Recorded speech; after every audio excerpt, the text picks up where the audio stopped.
السلام عليكم ودكتور مبروك الرماتي بالسلامة. halkan waxaan idin soo marinayaa cashar wacyigelin oo ku saabsan miisaanka qofka ama waxa la yiraahdo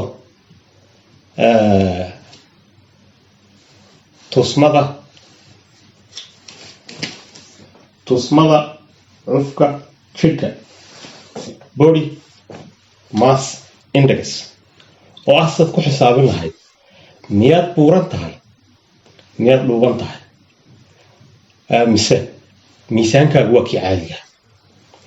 xilmayse u baahan tahay inaad miisaankaaga kordhiso amaba aad hoos u dhigto sideed se ku ogaanaysaa markaa maanta ka hadlaynaa sidoo kale waxaan ka hadlaynaa qofka maaragtay aadka u buuran ama baruurta badan leh dhibaatada baruurta ay leedahay ku keeni karto xanuunaday ku keeni kartaana waa kusoo gabagabaynaynaa marka aynu ku bilowno saynu markaa u xisaabino waxaan la yidhaahdaa tusmada cufka jirka ama body mass index si aynu markaa u nidhaahno qofku ma miisaankii miyuu ka hooseeya caadiga ahaa waa underweight mise waa caadi waa normal miyuu ma qof buuran baa waa overweight ma qof aada u buuran baa waa obese mise waa qof aada iyo aada u buuran sidee ku keenaynaa marka waxa lagu xisaabiyaa waxa weeyaan dhererkaaga tusaale dhererkaagu waxa weeyaanba waa 170 centimeter iyo waxaad u baahantahay sidoo kale miisaankaaga hadda iyadana nahno miisaankaaguna waa maxay waa 70 kilogram sidaad kusoo saari karaysaa keed ku sugantay xaalad noocee waxaad kusoo saari karaysaa kanaan u bedeshay marka hore dhererkaad centimeter sooma inaad mitir u bedesho oo 170 centimeter waa imsa mitir dee waa 1.7 centimeter mitir wey markaad u bedesho ayaad square ka dhigaysaa marka waxay ka dhiganta isagun isku dhufo 17 mitir labadana aad isku dhufanaysaa marka isaga laba jeer isku dhufo inta mitir ka dhigto marka waxa kuu soo bixi doona haddii aad labadan isku dhufano sidaan xisaabtii sameynaba sidaan labadan haddaad isku dhufato waan garta waxa weeyaan toddoba maxaa sidataa waa xisaabtii waa iskuulka dugsiyadii hoose lagu xisaabin jiray dolarku waa 7 waxaa sidatay 4 waxaa kuu soo baxay maxay 100 dee 17 halkan 17 soo dhigo maxaa kuu soo baxaya 9 8 marka waa 2.8 wey marka intaa kuu soo baxday ayaad u qaybinaysaa miisaankaaga 7 soo nahay 7 u qayb marka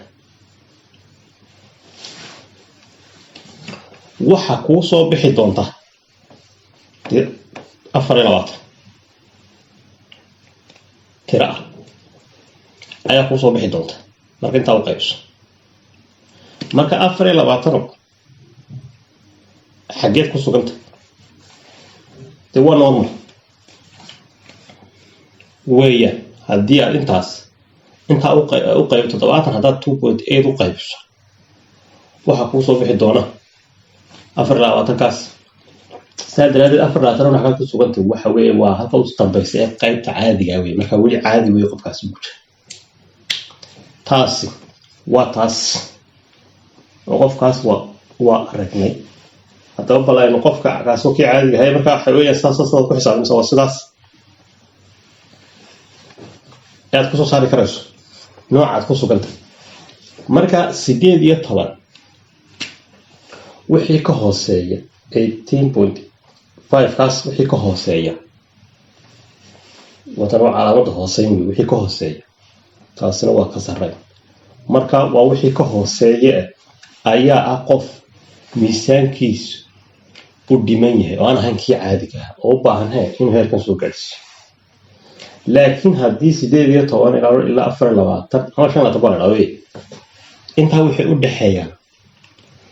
waa ka caadiga ah. sidoo kale 25 miisaankaaga markaad isu qaybiso saddex ka sheekeynayna intaad mitir u bedesho isku dhufato ka bacdin aad u qaybiso miisaankaaga hadday ku soo baxdo inta wixii u dhaxeeyay ilaa 3 badhaadooda 5 ilaa 3 wixii ku soo baxdo waxay ka dhigan tahay waxaad ku sugan tahay xaaladda buurnaanta waad buuran tahay. haddii haddaba wixii 30 ilaa 34 ama 50 loo gaariyana waxa waa aad baad u buurantay. waxaad ka sii daran kana waxay noqonaysaa extreme oo biis hadda tiraahdo waa aad iyo aad. marka dee Soomaalida waxayna eray karo oo si cabiri karno waxa weeyaan waxaynu ku cabiraynaa waa erayada inaan ku darno weynaysiinta xagga hore kaga darno buurnida aad way oo buurantay aad baad u buurantay aad iyo aad baad u buurantay. marka dee waxaan rajaynayaa inaad la fahantay aad soo saartay taas waa mid. marka taas waa taas iyo sidii maartaad ku xisaabinayso inaad ku sugan tahay maaragtay heerka aad ku sugan tahay adeegaysa ma hoos buu dhacsan miisaankaagu macaadiba mid buurantay ma aad baad buuran tahay mise aad baad buuran intaas waa taas. haddaba marka aynu galna sideebu haddaba qofka baruurta ay ku badan tahay oo halis ugu jira xanuunada tusaale wadnaha waxa uu halis ugu jira xawey marka ay qofka ku badato baruurta aad u badan tahay waxa ku samaysmaya xididada baruur baa ku dhisanta lakab baruureed baa ku dhisma.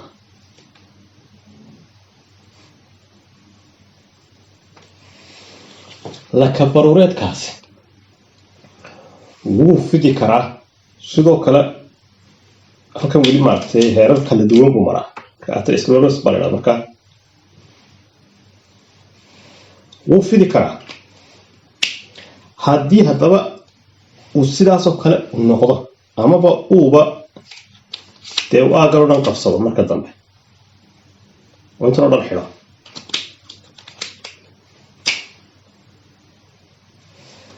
waxa ku dhacaya wadnaha xididada isaga laftiisa siiya dhiigga waxa ku dhaca xidhankaasi waxa uu keenaya in ay maaragtay dhiig aad qulqul dhiig aad oo aad u yar dhiigeed aad u yar meesha maro. saa daraadeedna wadnaha waxa ku dhacaya waxa la yidhaahdo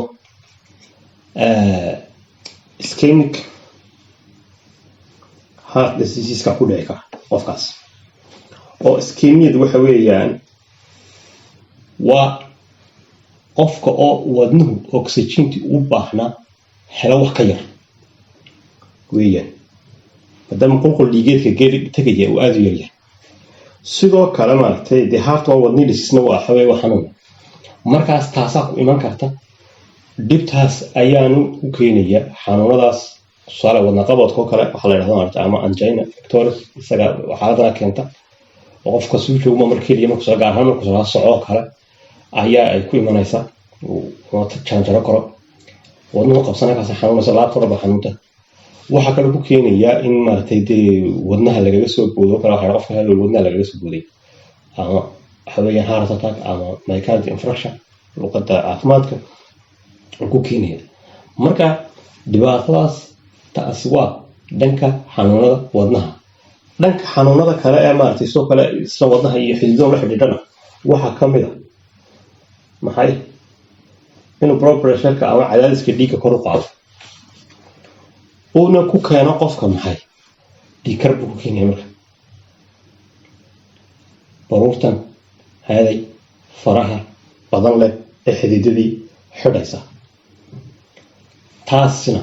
waa mid oo isaguna maaragtay wuxuu ku keenaya dee haadayin blood pressure-kiisa kor buu qofka u qaadi karaa oo badan waayaha waxaa soo badanaya dee dadka dhiig karka ka cabanaya iyadana soo badanaya. marka taasina waad ogaan doontaan in halis aad ugu jirto haddii maaragtay aad sarreyso dee baruurtaadu. dhanka kale waxyaabaha ka kale keeni kara maxaa kamid waxa kamid wanaana ku sawirnay ganac ayuu ku sawirnay halka ganac waxaan uga jeedaa weeyaan xanuunka macaanka waa keeni karta oo baruurta faraha badan leh maxay keenaysaa marar badan oo kaga sheekay macaanka casharo ku saabsan marka halkan ku daro tusaale kan waa unugii baruurta marka insulintuna waxa laga soo daayaa maxay ganac marka waxay qabsataa insulintu halkan maxay markaa sababaysaa waxay unuga u furtaa in ay gasho maxay glucose ama sonkorta oo sonkorta qaadashadeeda waxa sabab u ah insulinta haddaba waxa jirta marka qofka ay baruur badan u leeyahay ama uu aad u buuran yahay in ay aagan oo dhan dee baruur qabsato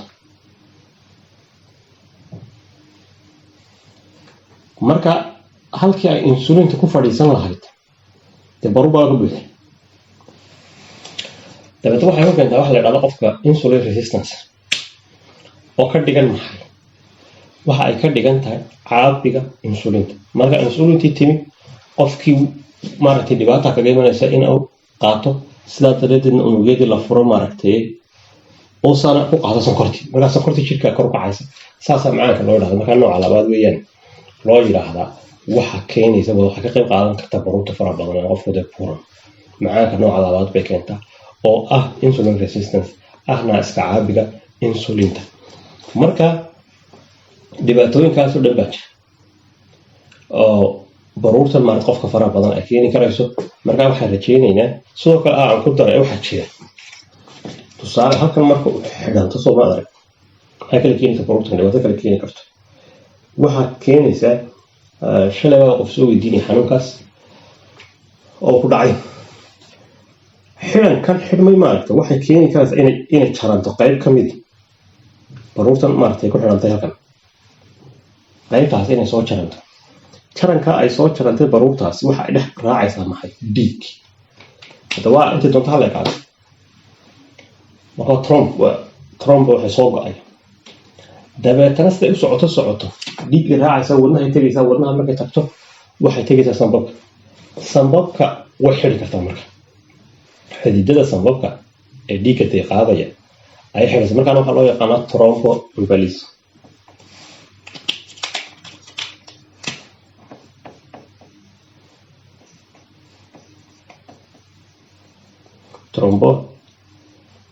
thromboembolism baa la dhahdaa pulmonary thromboembolism tromb waxa waa kan soo gacay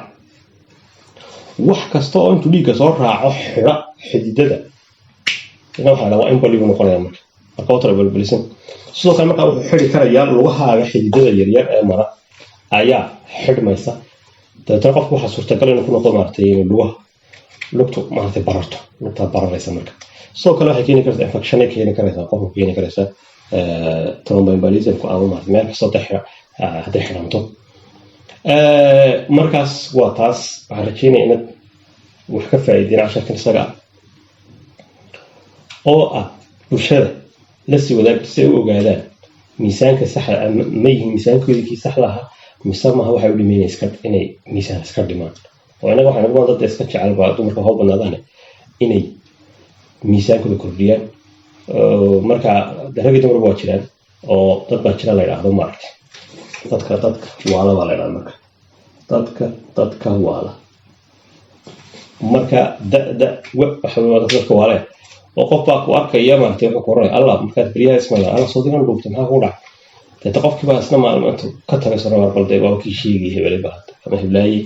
bal waa siyar maaragtay miisaanka kor u qaad haddana maalin kale qofka laga yaaba inuu ku arko deeta kiiba koroo soodigan buuraaday maxaa dhintay marka si aan maalin lagu wada buurata maalin wada duuban tahay waa kaas aan maaragtay idii soo gudbiyo wacyigelintaas baro kolley waxaan u sameynaya casharada waxa weeyaan waxaan ogeynaa inay jirin wasaarad caafimadeed oo bulshada u soo gudbisa wacyigelin marka inta laga helay dowlad innagaa si dowladaynaynay la wada bulshada inta kale waad mahadsantay wasalaamu calaykum